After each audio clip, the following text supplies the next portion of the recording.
Jonathan Miller was 62 years old, retired, with a head of neatly groomed silver hair and a heart that still beat like he was 30.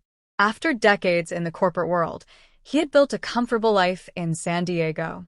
His house was modest but stylish, his wardrobe classic but not outdated, and his values deep-rooted in respect, wisdom, and kindness. But if Jonathan was honest with himself, he felt invisible lately, especially around younger women.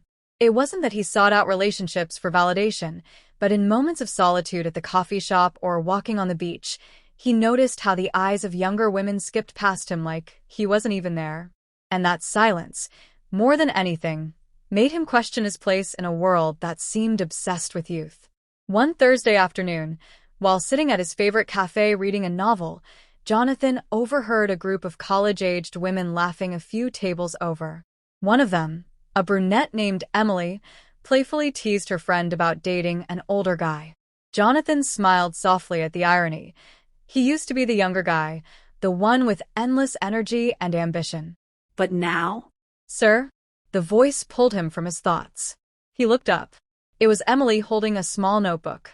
You dropped this by your chair earlier. Jonathan smiled warmly, accepting it. Thank you. I didn't even realize. You're reading The Alchemist. That's one of my favorites, she said. It's my third time. Jonathan replied with a chuckle. It speaks differently depending on where you are in life. Emily nodded, eyes gleaming with curiosity. That's true. She lingered for a moment, clearly not in a hurry to return to her group. Jonathan noticed that something about her demeanor suggested genuine interest, not obligation. After she left, he realized something important. Confidence wasn't about trying to appear young. It was about being secure in who you were and letting that authenticity shine. That night, Jonathan opened a new journal and titled the first page, The Confidence Reset. The next morning, he called his old friend, Marcus Allen, a 60-year-old therapist and public speaker who'd built a following for helping men rediscover purpose later in life. I want to understand what draws people in, Jonathan explained.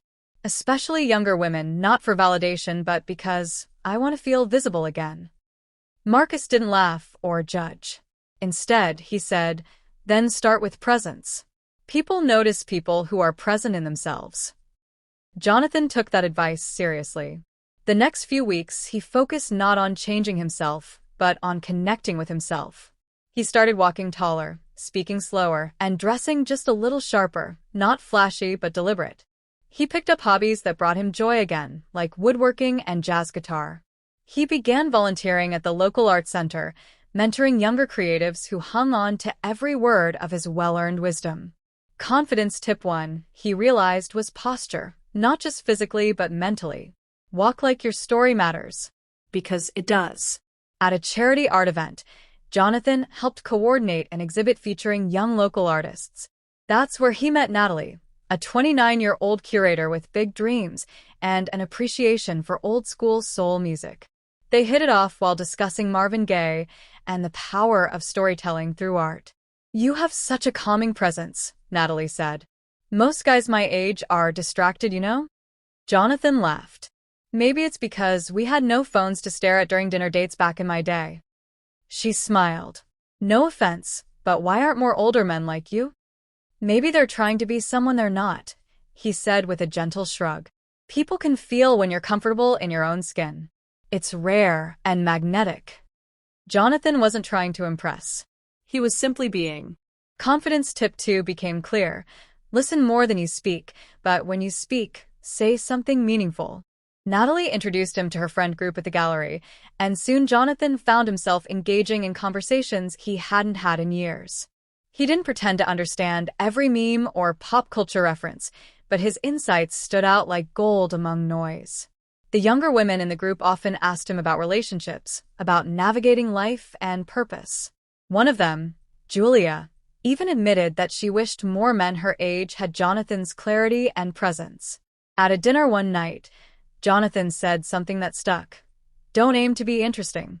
Aim to be interested. That's how connections grow. Confidence tip 3. Be curious. Not to impress, but to connect. Weeks turned to months. Jonathan didn't become someone new. He simply returned to who he had always been. But, with a little polish and presence, he traded self-doubt for self-awareness. He didn't chase attention. He attracted it through integrity and energy.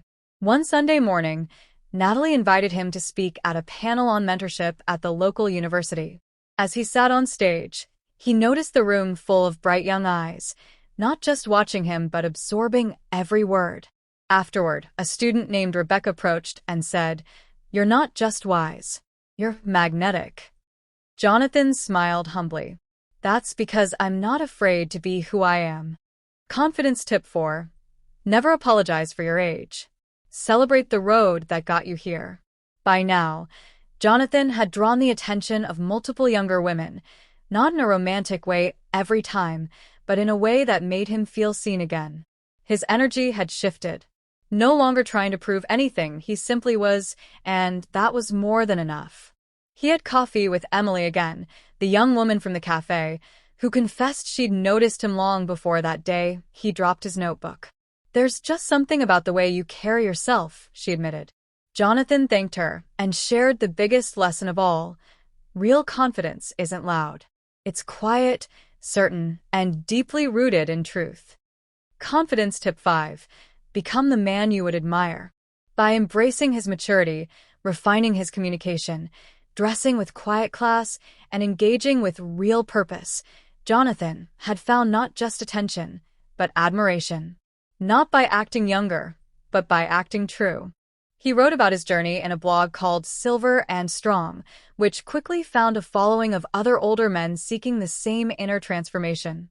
He wasn't a dating coach or a guru, but he had become something greater, a man who understood that age doesn't diminish value.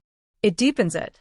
So, if you're wondering how older men get noticed by younger women, the answer doesn't lie in chasing trends or flashy confidence. It lies in presence, in posture, in being interested, in listening, in standing tall in your own story. Because confidence isn't about impressing others. It's about knowing yourself so well that others can't help but notice. And that's exactly what happened to Jonathan Miller, a 62-year-old who didn't become someone else to feel visible. He just became more of who he always was. And the world noticed. SEO title: How Older Men Attract Younger Women Using Confidence, Real-Life Transformation Story. SEO description: Discover how older men like Jonathan Miller are gaining the attention of younger women by using confidence, presence, and authenticity. A powerful 5,000-word story that inspires confidence at any age.